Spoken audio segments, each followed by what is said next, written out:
Hafa Adai, everyone. I'm Jason Salas with KUAM. The 17th Pacific Games was held in the Solomon Islands in November 2023, and Team Guam sent dozens of athletes and coaches and administrators down to the South Pacific, competing honorably and with Hafa Adai spirit in 8 thrilling events. From the mat to the track, on the court and out on the water, we brought our A game and exhibited the true Olympic spirit of sportsmanship, friendship, and unity. Outside of the Olympics, this is the pinnacle of sport for any Guam athlete. And our contingent did us proud, winning 17 total medals and finishing in the top 10 in overall medal count for the first time. Here now, a look back at our journey to the South Pacific and our experience at the Games.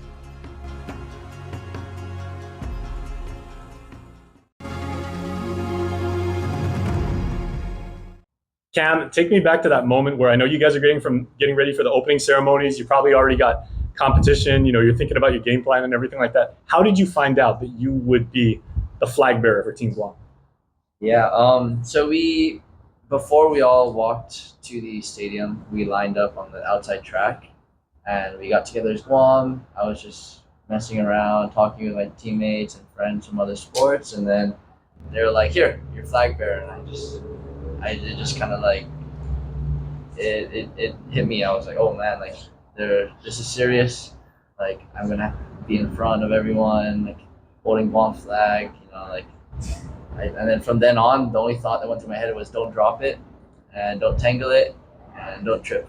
Anytime all of us step on the court, the first thing is we're representing Guam, so it's a huge deal to us. A lot of us have been doing it for a couple of years together now, so you kind of know what it's like to be on the court and representing each other on the court.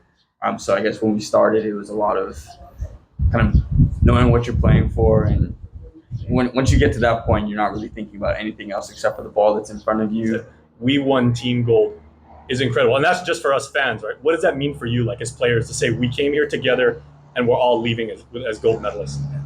So we're all a really big team, and we like to work hard together. So winning the team event, especially, it's like the most sought after event. It's like a really big opportunity for us, and we're really excited to have won the medal. And it's also a big thing because I remember all the stories from the Pacific Games before this. We're all talking about how team gold is the one we're going to look for. Team gold is the one we're going to win. And so coming 4 years later into this one and watching us boys all get it done was a really big accomplishment. Who is the toughest competition, and who are you guys most impressed by? I think toughest competition, I think we knew going in that was going to have the deepest team was going to be Tahiti, who we eventually played in the finals. I think me and Cam too, we grew up with 2 of their players. We're about the same age, so we've been playing tournaments with them, lived with them, and trained with them before. So I guess playing against them in the gold medal match is huge, and seeing how far they've come, and they've always been kind of a powerhouse in Pacific Island tennis. So I knew they were going to be big coming in. Mm-hmm. Yeah, and I think like who surprised us is Tuvalu, but also New Caledonia were 2 kind of young teams, like 16, 17-year-olds, very fiery. Tuvalu they have a lot of potential. I mean, they got the silver medal for doubles as like 17-year-olds, so they are definitely on our radar now. Coach, how important was that for you, for our athletes, as successful as you were and as much momentum as you were generating, to actually make sure that we're part of the larger team, which is Team Guam? Yeah, so it for me, it's very important, right? It's knowing that our fellow athletes are there to support is a big help, okay? Especially when I've experienced that when other teams came to watch our matches, and I can see how my players are getting pumped up. They're getting that energy from the other teams, and we want to show that to the other teams as well. You've graduated from college this year. You've medaled twice in the Pacific Games. Like you've made history for Guam tennis. But I also know you're playing for something even more than that, because you lost your grandmother earlier this year, and you're very, very close to her. But did you feel grandma's spirit when you were at the games? Yeah, I definitely did. And so there's her, and then also my other grandma's here. She's older, and they both are my number 1 supporters. They would stay up late to watch the games and whatnot, and my parents would always remind me like that Mama's just watching down, or she's shining down on me, and and that my other Owasan is also actually like following and trying to listen and keep track of how the matches are going. So yes, I did feel their presence. We went and watched Guam basketball a lot. So they were a big team and they were a solid team. And so watching them kind of always be locked in every game, and like even if something doesn't go well, and they always come back, they're always together as a team, and they're always focused, and everything's always hyped up. And that kind of showed me, okay, what I gotta do and take away in the next Pacific Games, in the next mini games, and the next anytime I compete for Guam, and what I gotta do and how I gotta present myself. Who fires themselves up better, and who talks the most trash like within themselves? Team Guam guys or Team Guam girls? Yeah, it's definitely us. Guys, I think yeah. it's not even close. Yeah. Yeah, it's to each other. It's behind the scenes, in the middle of the match. I mean, we're all kind of maybe not saying to the other guys, but it's definitely going around within us. So we're here to win. We're here to be better than the other team. So I feel like we were able to show that at this tournament. I mean, we kind of got word from other coaches around the tournament saying, hey, like, we hear Guam anytime they're on the court. Like, we know they're fighting out there. After the games, we celebrate together for everyone's wins, and we're like family over there.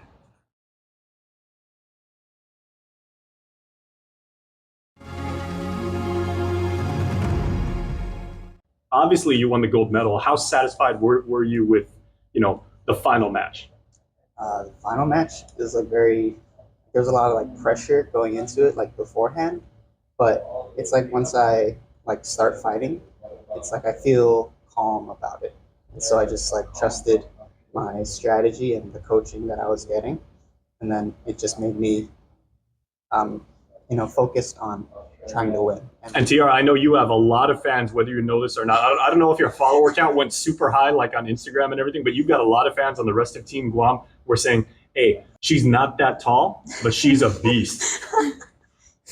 How did you feel about like your performance and coming out on top, obviously, and everything, but you carry a certain pride with you, being from Guam. Yeah, I think for me, like height has always been like a disadvantage for me. So I feel like a lot of times I do get underestimated for that reason. But I feel like once I'm in the fight, that's kind of where I have to like prove myself, and especially like fighting against them, like training with them, they help me to know what it's like to be against someone who's taller and who will think that they can underestimate just because they see that I'm shorter. So like they'll try to like bully me in a sense, but it makes me better, and that's what I think really helped me in my fights. I'd be scared because like you're so much closer to my kneecaps and everything, so you can just go for that. Would you say at that point, like when you're in the zone, or when you're in that game, is it all muscle memory at that point, or are you still like do you have a game plan and you're constantly adapting? It's mostly like I'm still thinking about my next move and what I'm gonna do throughout the fight, but a lot of it is just like instinctual, and so my body already knows like what it needs to do. Like, this is probably like the second Pacific Games where I've made the podium. So yeah, it does make me feel really proud to see it, like the Guam flag up there, like among all the other flags. Is it always 100% supportive, or do you guys have like a little bit of friendly trash talk and kind of nudge each other out? A lot of it is like one of us panicking and we're like, no, you're fine, you'll be okay. Yeah, like when we were in the fight and I saw like the two girls that whoever won that round was gonna have to fight, they were throwing each other to the ground, and I was like, oh no, they're kind of aggressive, and then everyone was like, you'll be fine. Yeah, it's okay. You're fine. Nothing. That's good. That's what you want. Having the most experience and everything, do you see yourself as the older brother, or do you actually do you rely on their support too to get you through? I guess I do like just kind of like keep to myself a lot, but I do still like rely on them for support and everything, especially when we're over in like a foreign country. There definitely is a lot more pressure going into it, just because you get that far and you're kind of like, I don't want to have all this be done like for nothing. So it did feel like there was a lot of pressure on me, especially when I would hear from like my coaches and they're telling me that Guam Taekwondo hasn't won a gold in over 20 years. And so that was a lot that was like, oh, if you do this, you'll make history. And so there was a lot I felt like on me. But once I was in there, I had to kind of just block all of that out and just think about the fight only and not think about the other outside pressures. It was like kind of unreal to be like stepping onto the top of the podium, and because it's like at least for Pacific Games, you know, it was like making history, and never got to experience that kind of thing before. It was like a once in a lifetime kind of experience, so it just felt really amazing. Yeah, I was gonna say the same thing. I feel like it didn't really hit me that like I won gold until I got on the podium, and then they raise our flag, and then we hear our national anthem playing, and that's something that like we usually like don't always hear, especially in a competition setting like that. So it made me feel very proud and like almost emotional to see that happen.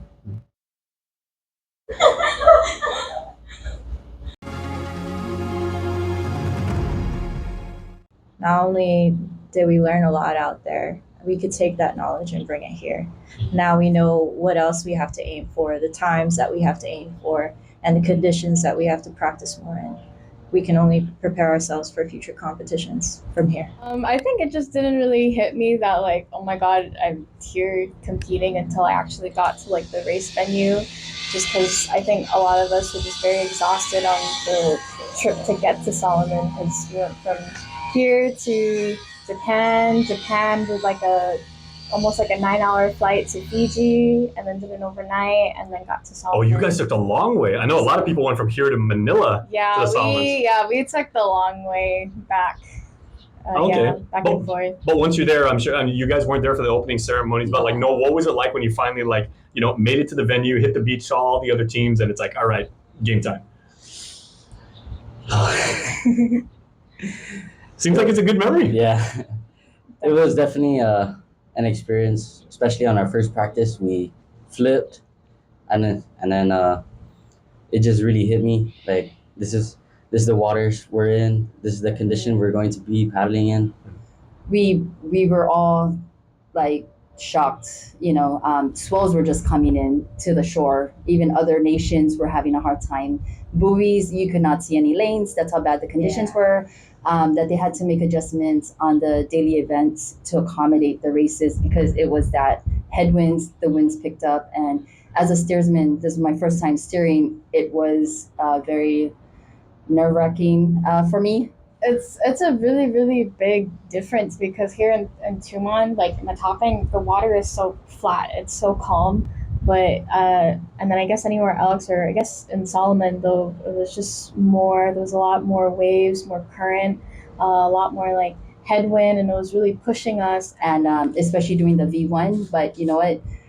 It is what it is. You're out there to compete and you just have to adjust, learn the waters, and we did what we had to do and we did our best. And we didn't place, we didn't medal, but we were happy with our last results. And, you know, considering the conditions we were faced with, the competition we were faced with, we pulled together as a team, as a crew, and we were happy. If it's the track, you know, they sweep it, they get everything ready. Yeah. The indoor sports, no problem, and everything, they got equipment for that. Yeah. You guys are out on the water, so it's whatever the day gives you. Yeah, it really just depends on the weather conditions. That's our biggest factor. They invited us. We've They're like, gotten every talks year. with them, like Yeah, they so want us to come out, and we also want them to come out. I mean, with what To invite them. 2031 coming up, and yeah. you know, bringing that here would be very beneficial to all the paddling teams on Guam. Yeah, so and for our youth as well. And you would think you could also tell them, hey, come out here and train. You guys can, you know, Yeah, definitely. really, really fast water. So connecting with them with social media, you know, we can promote Micro Cup and not just, what do you call it, keep it with just Saipan and Palau. We can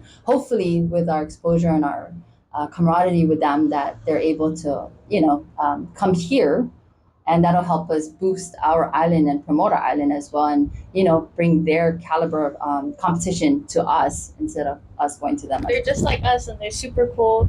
I've actually made lots of friends, and I'm really happy with that experience. So they follow you on social media. You follow Yeah, them so I back? actually follow some of them on social media too. So Nice. I want to keep up with them and hopefully see them in future competitions as well. Miriam, you share with me this Yeah. wonderful athlete's piece of knowledge. The last time I talked to you, like right there at the water's edge here on Tumon Bay, is he said, there's only one way, and the only way we know how to compete is we all rode together, one heartbeat, one movement.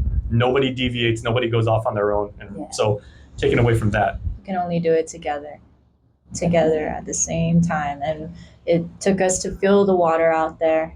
We felt it. Yeah. We felt it real good. Yeah. And now we can bring that knowledge here and do more open water training as well. just to be better from here on out. Okay, now one thing that I know has been a part of the Pacific Games for generations now, and I mean this is amazing, is when athletes swap jerseys, right? That is the ultimate sign of respect, regardless of how many medals you have, if you even medaled at all and everything. And that was a tradition that you guys exchanged with our brothers and sisters from the other crews, right? Yes, definitely. We exchanged our jerseys, and it was funny because they wanted not only our Guam national jerseys, but they want to trade with our fundraiser Razorbacks and Yeah. shirts, and even our micro cup shirts and just anything Guam. They wanted to exchange with us, and also we were given some Guam pins that we were exchanged. So we got our top medalist here. He exchanged the most. He received the most from That's the all Hafa Adai spirit right there. Yes, man. and his Good job. rider had the most pins on there. So that Oh, you know, was. GVB's right down the road. I'm sure they Yes. appreciate it. Oh yeah, we appreciate that. You know, Passed that they out some gave- of those yeah. GVB pins too. They gave us some GVP pins, so that really helped, and that really helped out not only with the competition, but the camaraderie, and with social media and everything, and connecting not only through paddling but through other ways with Okay. the other nations. I'm not going to say that were there. which one is your favorite. Well, which one is the most colorful? Colorful, I would say maybe Tahiti or Marshall Islands. There you go. Marshall Islands. They have beautiful flags. Yes. Yes. So the pins, they had the most colorful. That's what it's all about. Yeah. So our top pin getter. Okay, so next time I interview you, you got to bring all those pins, right? Yes. 16. I want to see all 16. You should take a picture and send it to him. Yeah.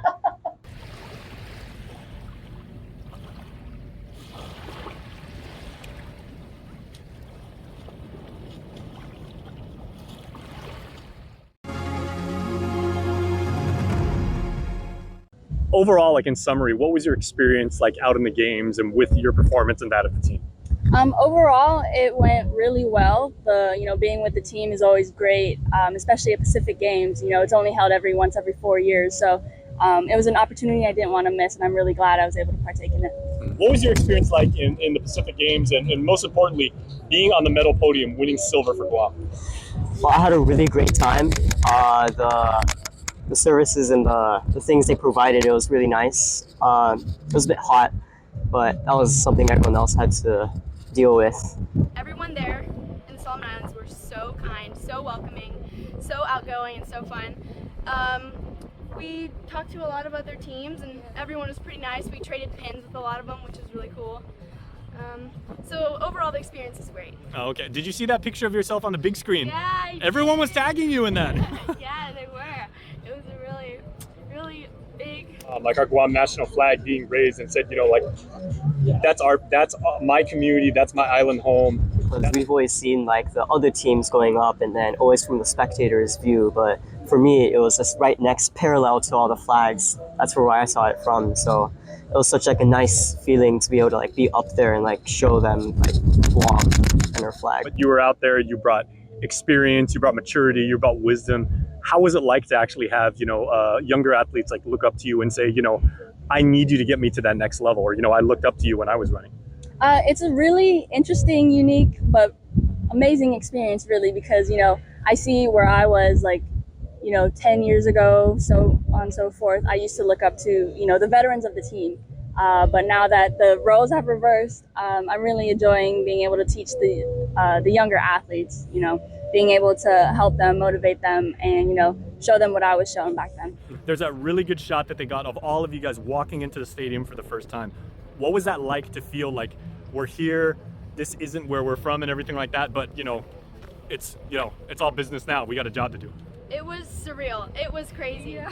I started track, Gwen and I both started track a year ago, and just seeing how far we've come is amazing. Yeah. Even just walking in from the call room, it was like something out of a movie. There's like thousands of people on both sides, and you're like, oh my gosh. Yeah, it was a little intimidating. Yeah, it was really fun. What message did you try and pass down to them about, what international competition means and how to prepare and how to get, not just your body right, but, also get in the right headspace? Well, first of all, it's a lot different than just repping your high school here on Guam. We're held to a lot higher standard. Just to be able to wear Guam on your singlet, your jersey, is means 10 times much more than really anything else. So that was the biggest point I wanted to make to them. this isn't just a regular high school meet. We're representing Guam on an international stage, so we better act like it in and out of the meet, So. Well, it was really nice to have them because they have like a lot of experience and things that they can help you with. But really getting that bronze in the 200 was a huge relief off my shoulders. I'm not the strongest in the 200. I tend to shy away from it because it's a lot more mentally challenging for me than the 100. But I just had to, bring it all in and be like, okay, let's get this over with, and let's kick ass, Mm-hmm. So I went out there, I ran hard, and I came home with a bronze medal, which is a lot more than I did last Pacific Games. So I'm really happy with that. And not only that, I was able to get a personal best of over half a second and shave that off the national record as well. So I'm really pleased with how I did. Obviously, I would have liked to win, but I'll take a bronze. So mostly it was just observation. I was observing the entire race throughout, should I go up now? Should I wait? And then most of the time, since it was my first 10K and then on a track, so I decided to myself, just wait. And then other people make the move, so just follow them. And then eventually I still had energy left, and then that's when I decided to stick with the guy who overlapped me. From there, it's most important to be able to make the right decisions and then work from there. What was the first thing you guys ate when you came home? We came home. Did you indulge a little bit? Did you at least get some chocolate cake or a piece of pizza? Yeah, I had some ice cream. Yeah. What kind of ice cream? Coffee, buzz from Ben and Jerry's. Wow. I don't remember what I ate. Was there a lot of it though? With kids doing all these other sports, track and field is the foundation and the base of every other sport out there. So if you want to get better in whatever sport you want to do, try out track, and you'll never know, you might end up loving it more than any of the other sports you do. You might surprise yourself. It can take you all over the world. Yeah, absolutely. It's taking me all over the world, and I wouldn't change anything for a thing. Hell yeah.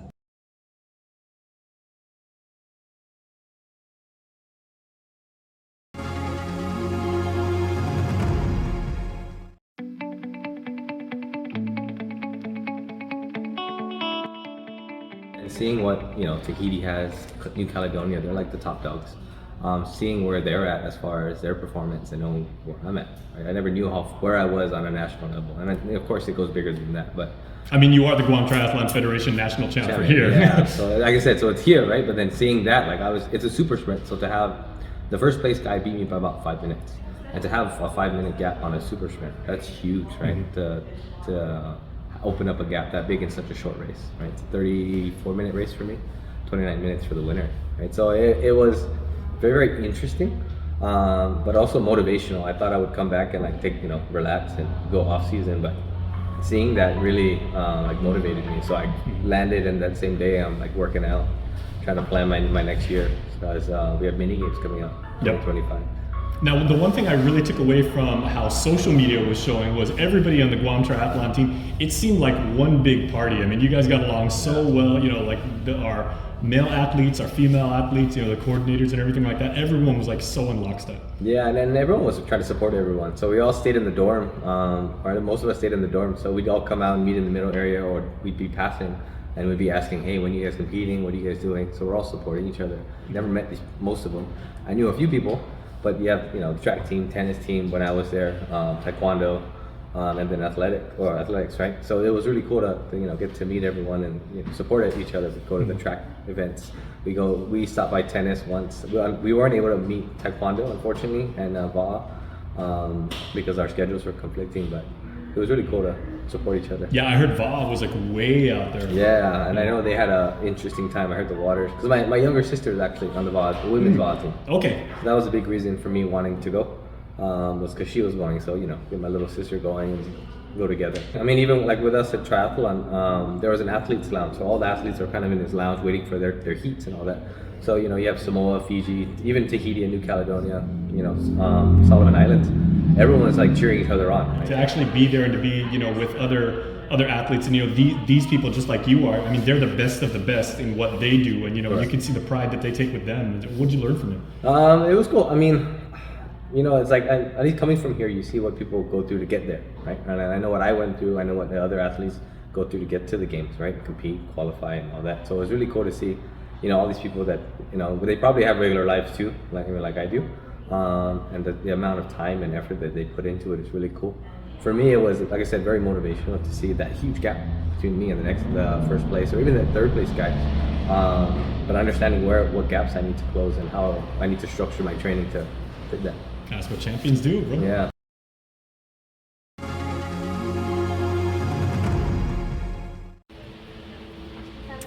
Hello, welcome home. Thank you. And congratulations again. Thank you. Okay, so what I find most interesting, Nick, is I remember when I interviewed you before you left, you were telling me, Now that we're nearing the competition, I won't deny I'm nervous, but take me back to when competition like first started and everything like that. Were you still feeling nervous, or at that point were you game face? during the competition day, I was more excited. I was excited to lift. Like I'm lifting in the same platform, the same time with my teammates. So I was very excited, and it was my my first Pacific Games. I felt ready that day. Now, speaking of first, you were also Team Guam's first athlete at the Pacific Games at all to medal, and you got 3 on day 1. Mm-hmm. How was that like when you finally said, like, okay, you went out there, you obviously blew the field away, and you were our first athlete, and you set the tone for Team Guam going into the rest of the Solomon Islands games? I was very happy, and I feel proud of my accomplishment. It was my first Pacific Games, so before, like a few years back, all I wanted was to compete in the international platform and step on the podium. I didn't care whether it was gold, silver. I didn't care whether I get gold, silver, or bronze, as long as I medal. All right, Ethan, I know social media went absolutely bananas for you when they found out that you won the silver medal. And a lot of people said, go coach, because they know what it takes to put in work, to get ready, to have the mindset, to have the physical side. But, still as an athlete and as a competitor, what did it mean for you to finally, earn the victory? It was a great experience, and my goal was to just podium for that competition, and I want to be able to keep doing that. So going back to training, getting ready for New Zealand in February.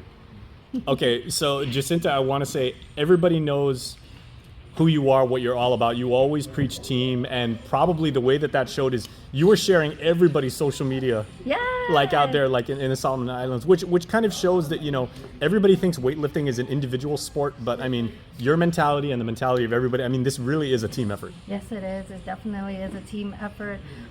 Going out to competitions by yourself is not fun at all. So when you go out with a big team and you have the support, it definitely makes a bigger difference during competition. We have 7 medals for Guam, and none of them bombed out. Overall, even for our athletes that did not medal, like Erica was finishing 4th and 5th place, Vinci was finishing in 4th, so everybody finished really, really strong. It was cool to watch and see how they were in their competition with them competing, and then I got to do my own thing on the last day for us. Was that any pressure and everything? Because you're like, okay, well, Nick already won 3 gold, Jacinta got bronze twice and everything like that. Did you feel any, like a little bit of peer pressure, or, No, I was fine. I was ready. Yeah. What does it mean to you to actually bring home the hardware for Guam? It means a lot, next time I want to get the right color.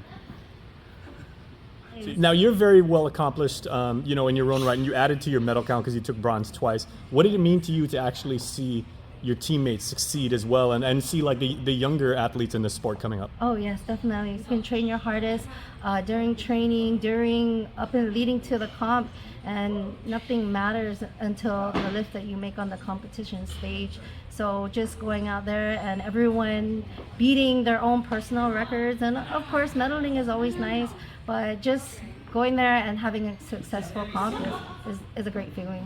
Well, you're very, very humble, and you don't gloat, and you don't say, yeah, I'm the best. I mean, I know you have self-confidence, as all athletes do. Mm-hmm.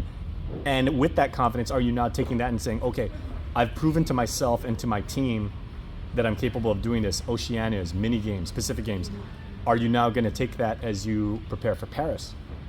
If I had the chance, and we fundraise enough money for me and maybe hopefully some of my teammates to compete in these competition so that we can qualify for Olympics, then I'll go for it. Oh, never mind. I'll make a video of you, and we'll just send them to YouTube of you breaking the world record, and then that'll get you in. Being like a fitness coach and knowing, you know, the preparation and knowing all the mechanics of what it takes to make a high performance athlete and everything like that. What kind of wisdom did you lend to your teammates and everything to say, like, you know, this is how we have to be our best? You know, we do all this training, so we're prepared for it. So just go out there and do your best. What did it mean for you guys to be able to contribute to the larger like Team Guam goal of saying, like, you know, we're here to win? Oh yes, definitely. That's what we train to do. I mean, like I said, anything can happen on the competition stage, but when you go out there and you just know, and everything in the back is all strategy. So to have that strategy and then, you know, to show your hard work being put out there on the stage, oh my gosh, it definitely set the standard for us, as always. If you have a smile in the opening ceremonies like you did, I saw that beautiful shot like in the sunset. What was that like to actually say, okay, I know I'm part of something much greater than myself? Anytime you get to go out and represent Guam and be able to show your hard work, training year round, it's always a great accomplishment. Just to be there, the opening ceremonies is always different every single time. So you get to see the rest of the countries out there as well, but not only that, but you get to see friends that you made throughout the years, and it's a feeling like no other every single time. What sport do you wish you could have gone out to and had the time to go out and like just watch and cheer? All of them. Team Guam is my favorite team, period.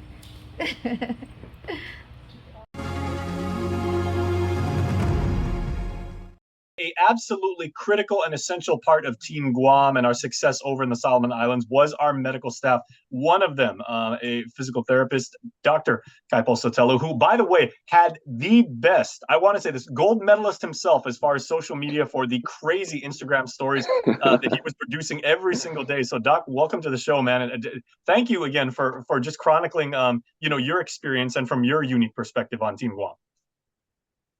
Well, I'm glad to be on here. I appreciate you reaching out. Yeah, it was an honor to be this close to the games and being to see our athletes. As a former Guam athlete for the basketball and soccer youth programs, it was kind of cool to be on this side of things and to have like basically a front row seat and to get to document all that. That was a real honor, and I was very happy to be there. You literally kept athletes in the game, and you know, I can only imagine how many cajillion things that were going through your mind at any one moment, because, you know, you've got different types of sports, different types of, you know, environments and conditions and possibly injuries that you have to keep an eye on. Were you also in charge of, you know, like nutrition and hydration and that stuff? So hydration was a really, really big thing. I saw on one heat index, it felt like it was north of 100, especially because of just all the concrete that was just built. It just trapped all this heat. And so our tennis players especially got a lot of that hydration as a big thing. And then the basketball indoor venue, while it had a huge fan, it was still super, super hot. So a lot of our players were cramping up and all that. So hydration was a really, really big thing. And that's right. It was only the three of you, right? Dr. Raina Adelson, Yeah. yourself, and then Dr. Morgan Brigsby. Yes, that's correct. And we really, it was interesting because we got to deal with different injuries in different aspects. So injuries kind of manifest themselves different. But a good example of someone who twisted their ankle and came back was Jamar White. Yep. Jamar, he twisted his ankle first game. We did some rehab on him, got him back on the court, and he was able to play the rest of the tournament. Outside of basketball, gold medalist Danny Lorenas, he in one of his games, he literally had to call Morgan onto the court because his bicep just wasn't firing. He couldn't get his arm past this point. And so we literally had we treated him that night, and by the next day he was competing. So our goal for treatment and management of injuries at this point is just literally to get them back competing, because long-term health, they can kind of grit. They can figure those things out after the games, but they need to compete the next day for the country, for the island, for their teammates. So that was our job, is to kind of support them. It's fascinating because different levels of different injuries can manifest different. Not every ankle turn is the same. And so you just have to make sure you are calm in a situation and make it a team decision. Thankfully, I had a great team to lean back on, and Coach Cowell was fully understanding and made the calls that we needed to be. But how do you actually determine where you Yes. go and and what you pay attention to? So Morgan and I just kind of rely on Dr. Adelson's kind of guidance because she was our sort of like our team captain, like wherever we're needed. And so we would discuss, all right, the next day's schedule was usually set in the evening. So we would talk or be in a group chat or just say, all right, do you want to go here? Do you want to go here? Va'a was a very, very far venue. So normally one person would head to Va'a. The sports village was where athletics, tennis, taekwondo, swimming, those were sort of set. So one person could go there. Usually we'd maybe go in pairs there so we can split off and check on all the teams. What was nice is that we, like with some sports, we didn't have to worry quite as much. Like for example, swimming, right? Swimming was one that we could check on before and after to make sure everyone was functioning well. But in the middle of competition, the heats are so short, right? So we're not like super, super worried right there. But afterwards we would say, hey, how are things going? And we have to treat some of the swimmers there. So in some of the more high intensity sports, I think like basketball, right? Basketball is 5-on-5. It's the most it's the biggest team sport that we had. We had 2 or 3 of us there pretty much at all times because, for example, that example that we talked about with Jamar rolling his ankle, then Takumi immediately rolling his ankle. We need all hands on deck to make sure that each of them were taken care of. Basketball was like kind of like the big event where all of us would kind of meet. And what's nice is that it was usually in the evenings. So we could all, after we had dispersed, we could come back together and function as a team there.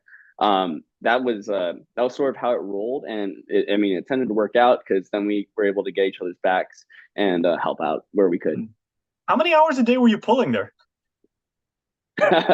Well, it depended. I think our earliest days we'd leave like around 6:30, and our latest days we'd get in around 11 something. What did you as a professional take away that you can now apply to your own practice and hopefully going forward with the Olympics or the next Pacific Games or the mini games and everything, you can continue to contribute in Team Guam in that way? I love Guam. I love being out here in the East Coast in Greenville, South Carolina, of all places. I love repping this stuff. It's near and dear to my heart, and I made a promise to Dr. Cruz years ago when I was shadowing him at his clinic. I promised that like I would come back and help where I could once I got the knowledge. Even if I didn't move back, I would at least come and help and use the knowledge that I learned out here to help the island. And after this Pacific Games, I just want to do more. I just want to help more of it, whether that's mini games, micro games, Olympics, however that may be. I'm open, and I've made that very clear to the teams. I would love to continue helping, love doing it, would love to do it again. And looking forward to getting that next opportunity.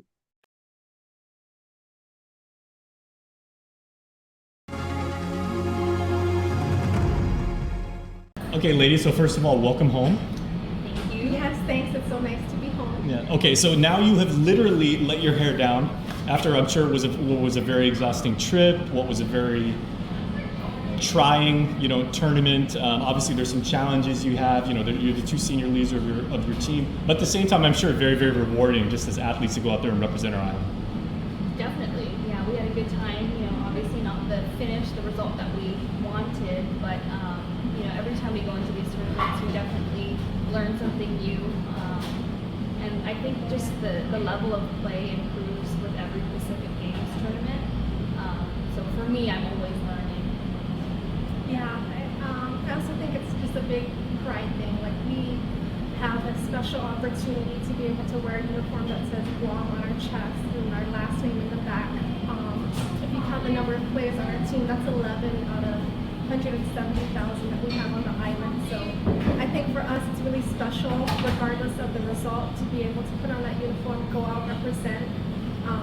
It's awesome. The cool thing is that I want to say 4 out of our girls were under 22, and so that's going to be big for Guam to come up in the next tournament. That's 4 years from now, but they'll still be in that average age, still probably in the prime or leading to it, ready for that, to take on that physicality. You guys are big fans of sports anyway, specifically Guam sports. Did you get to actually go out and support other Guam athletes?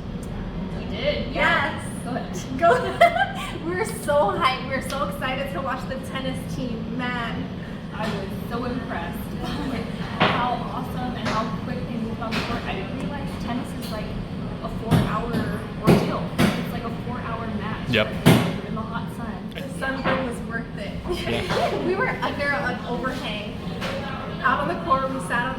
so engaged, like 4 hours watching Danny's first match and then Camden's second match. By the way, they were awesome against Tahiti. We were leaving like maybe 4 hours later. We're like, oh my gosh, we're so sunburned, but definitely worth it. The rest of the team too, they were so cute. They were on the side coaching or teaching us. Yeah. We're like, what's happening? What does this mean? What's that score? So we're tennis enthusiasts now. Yes. We're all about the opens. This is unfinished business, I would assume, for like the both of you. Yeah, nobody wants to end, on a 5th place note. So I think the last Pacific Games, I was very much like, hey, the next one's gonna be my last one. 30, so 4 years, I'm gonna be 34 years old. My knees can handle it, but I don't know. I'm really excited just to. I mean, if I'm still able to play, if I'm more of an asset than I am a liability to the team, I'm always willing to play. I love the game so much. So if there's an opportunity to play, I'm definitely in. Just with age, with senior players or veterans, it was in my mind like 100%. This is gonna be my last tournament. I'm retiring after this. Strictly pick up ball, and if I even pick up a basketball again. But 5th place is not something fun to sit with or to go out with. And seeing the potential that our team has, that 4 years is a lot of time. 4 years time for us to maybe develop a new game, work on a new game. So just agree, I love basketball. I still want to play, definitely. Too early maybe right now to see if I'll go for a 3rd, but it's not off the table with that 5th place. I think Guam women can get there. We showed at this tournament that we have the skill level, the talent, maybe just a little more time is what we need. So maybe it wasn't this year, that was our time. Tell me about the food. Well, okay, leading up to it, we packed a lot of our own food, but we barely touched that luggage. I want to say this trip was probably the first time and only time I'll ever eat fish and chips. We Nice. ate so much fish and chips every single day. What kind of fish? No Gosh, don't even ask. Mystery fish, but it was delicious because it had the best batter. So we had the first 3 days, I think it was like, we really had fish and chips, like the fish and the fries. And then the next 3 days we discovered the fish was better with rice. So we did that combination for the next 3 days. Hey, Chamarita's got to put rice on it. And we were so happy they had soy sauce and Tabasco. So we take the Tabasco and put in the tartar sauce. Fish and chips for Team Guam. There you go. Yes. Another reason to come back in 4 years. Yes. All right, hey, ladies, you guys are awesome, man. Thank you. Thank you.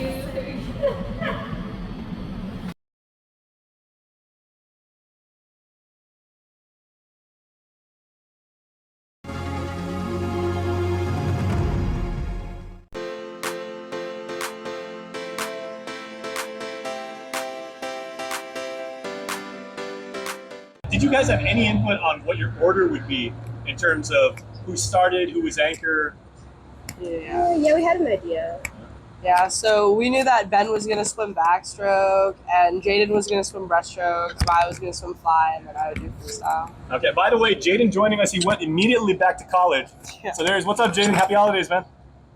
Thank you. At what point did you guys learn that you guys actually set the national record for the 4x50?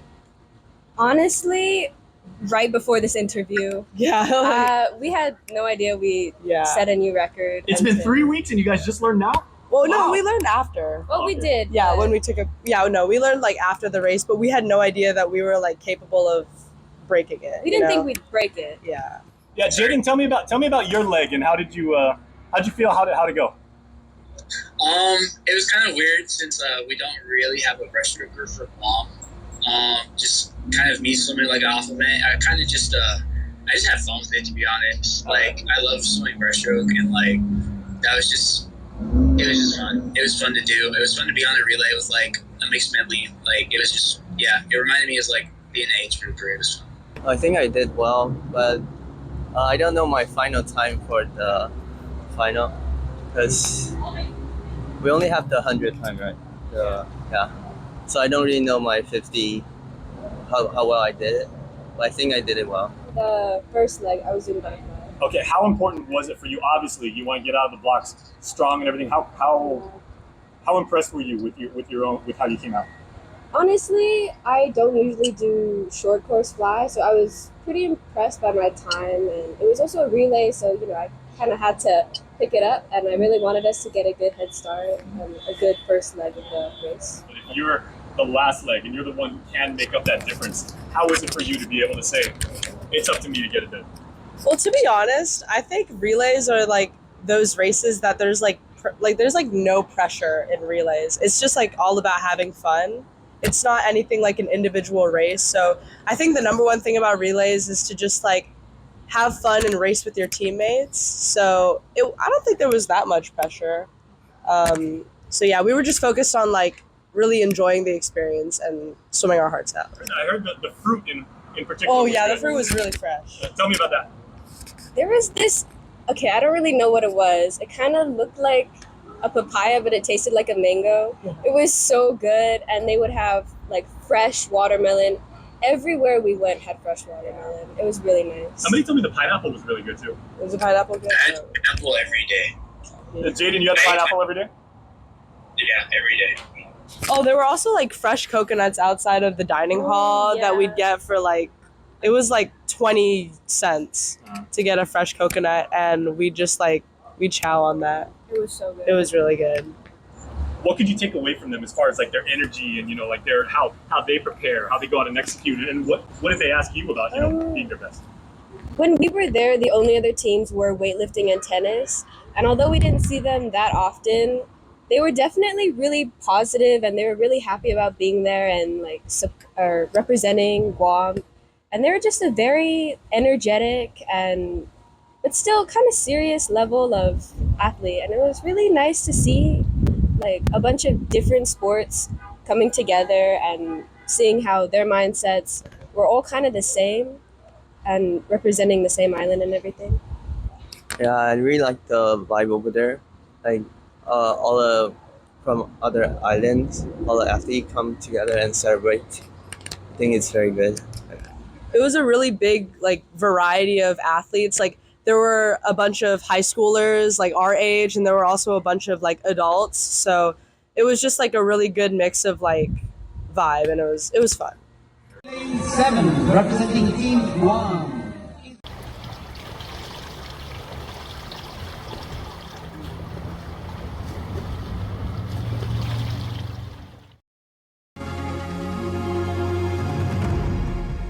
Let's start out with the 3-on-3, right? That was an amazing tournament that you guys had. Kind of a nail biter. Let's now take a look at this, what's now like a very, very famous play.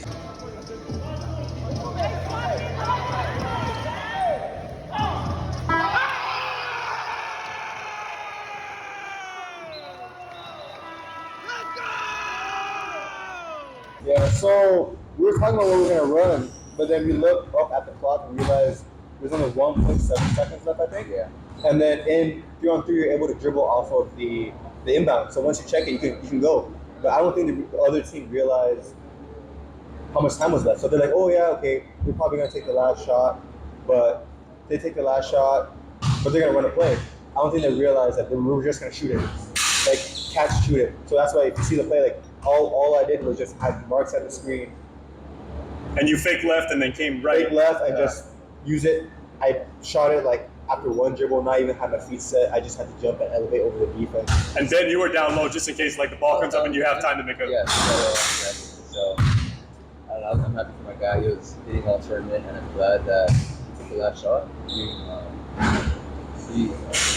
actually, this game, he kept us in this playing game, you know? So, the basketball plays to hit the hot guy.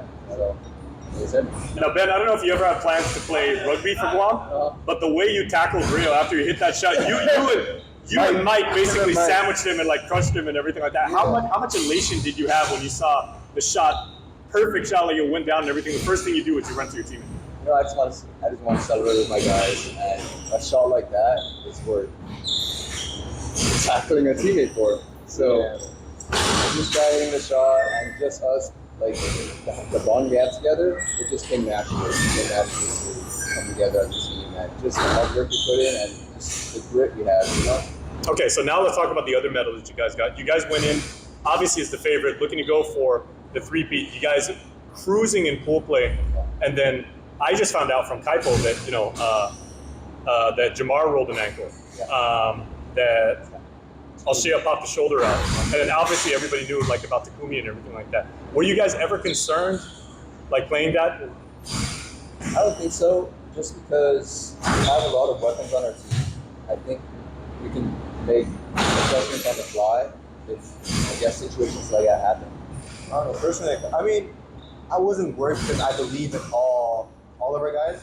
Like, it was always like, even the first game when Jamar got hurt, coach was just like, next man up, and it was me. And I just had to be ready. Like, didn't know how much I was gonna play going into the tournament, right? But he just kept telling me, I have to be ready, I have to be ready. And then after he got hurt, I was able to step in, and he trusted me more. Like every game, it was like more minutes, and I was able to step up to the plate. Jamar wasn't 100% even when he came back. So when Jamar was doing his job, his minutes were a little lower. I just had to come in and just stack on top of what he was able to produce. And there was that perfect shot of you guys on the track. Like the 3-on-3 guys came out, the tennis players came out, and the track people, they all told me, they said they really supported that so much and they really drew from that. Did you guys talk about let's really make sure, that we're part of a bigger team, which is the Guam team?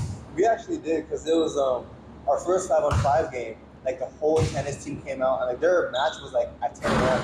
But they stayed around the village, around like the gym, just to stay until like 6:30. Because that's the day that we flew in late. We flew in during the day and had to play the game that night. And they were at the gym the whole time waiting for us, and stayed until the end of the game. Said congrats to us, and then headed home. And gave us dinner too. So like after seeing that, we were like, yeah, like they came out and supported us. I feel like we should really do the same thing for them. So like once. Like we found out we had an opening day, we went to the tennis matches, the track meets. Like we were there me and Ben were there at the track meet. We had breakfast at like 10 and we were there until like 6 p.m. Just even when Guam wasn't playing, we were just like, okay, Guam plays in 2 hours, we'll go watch something and come back. Track meets are hype, dude. Yeah, because like I've never really watched a bunch of the meets. Like maybe want to watch javelin, let's go watch javelin. Yeah. And then we were watching, and then Guam's up next, and we were watching that too. Yeah. So it was fun all together, and just supporting the Guam team was really fun as well.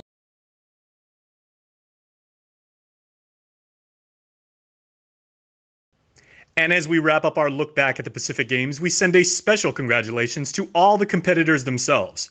Not just merely the athletes and coaches and trainers that you've met here, but all the countless people behind the scenes, chaperones, planners, administrators, the people that made the Pacific Games special and timeless for all of us. Congratulations to you. You've now written your own chapters into Guam's sports history, and you shared our Hafa Adai spirit with the world, giving us all something to cheer up for and believe in. You've inspired us and taught kids the value of hard work, of being part of a team, and of following your dreams. That is heroic, and that's forever.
So once again, congratulations to Team Guam, and keep going for the gold.